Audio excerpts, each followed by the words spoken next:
Schoolwide SEL, it is the creation of a learning community.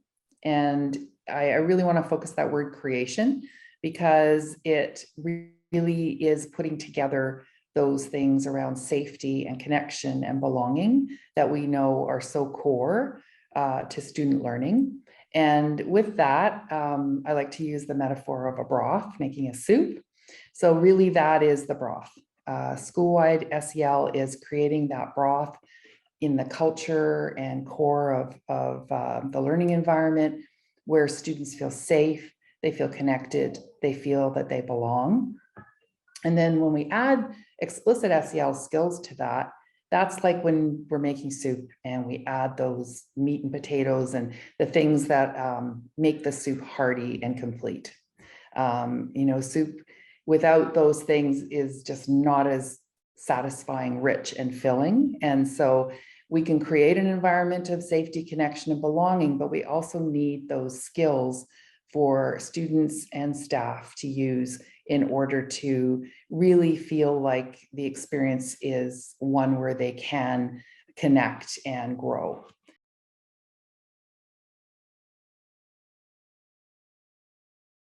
The reason it's important to have a school-wide focus is that so many of our students arrive at school with those visible or invisible backpacks.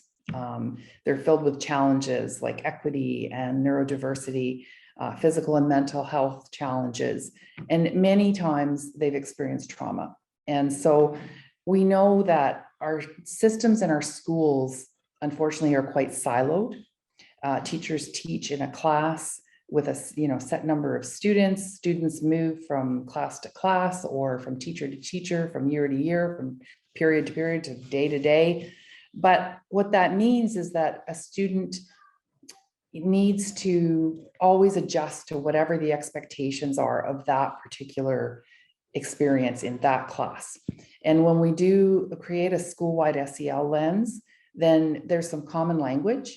There are some common understandings around what behavior looks like, around what regulation, self-regulation means, around how students can solve problems peacefully and be able to make responsible decisions around school-wide language.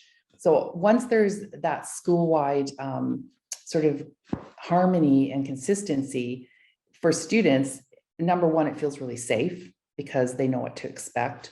And number two, it doesn't matter what room they're in or which adult they're interacting with, the rules are the same.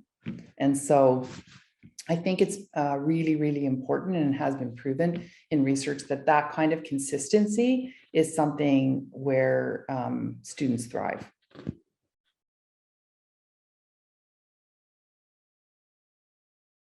So, it's not hard to sell SEL because who can argue with something that engages an entire community and consistently, creating caring and connection and motivation for students and learning environments that promote all of those things.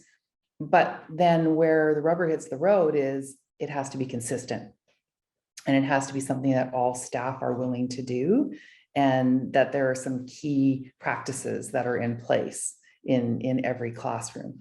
So for me, our district, we have a team, an SEL team, a district team where we all did the training with CASEL about how to do school-wide implementation.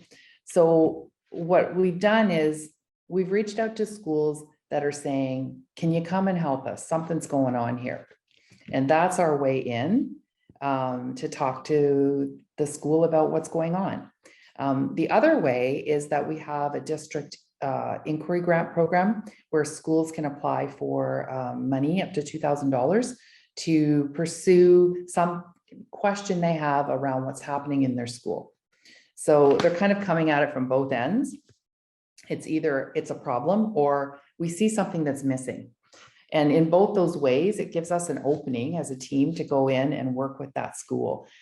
It's really important that we have teacher and staff buy-in. So there's usually an SEL committee that is struck, and that's who we work with. And we meet regularly with them. And we start with a vision. So, the process is that we sit down with the whole staff. We ask the school to commit to several professional learning sessions. And the first one is looking at, what do we know? What do we believe? What are we wondering about our students? What would our school look like if SEL lived here, right? If we were able to provide this caring, connected community, that focuses on students who are able to be self-aware and self-manage, right? And I've done it now with, I don't know, probably 10 schools. It's always the same things, right? So we use the what does it look like, sound like, feel like, and then what do we need process. Staff brainstorm that, we organize it in a chart, and that forms the basis of where do we want to go with this. And then the other thing we do is we follow that with the SEL 101. So there's like an overview for the staff about what is SEL and what's some of the research about this, how does it show up, what does it look like. And then we do an exercise called a dotmocracy, where we list those 10 indicators, and we ask staff to go around with dots and to decide which are areas of strength in their school and which are areas that are stretches, where there's still room for lots of growth. And those come out really clearly usually, and there's 2 or 3 that we tend to focus on, and then we start to develop goals about those particular areas. So it could be explicit SEL, or SEL and academic instruction, or authentic parent partnerships, or whichever ones come up. And then we use those as the basis with the group in the school to develop some goals.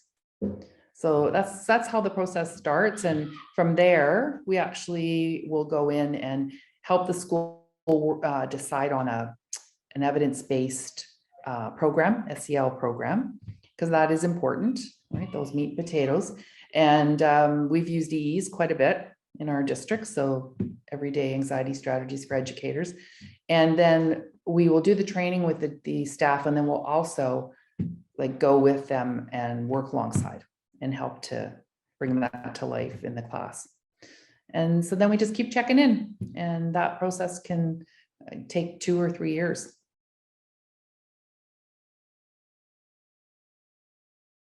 One was, and I think this is awesome, the school that I worked with for a couple of years, this past year, the SEL committee actually took this on their own.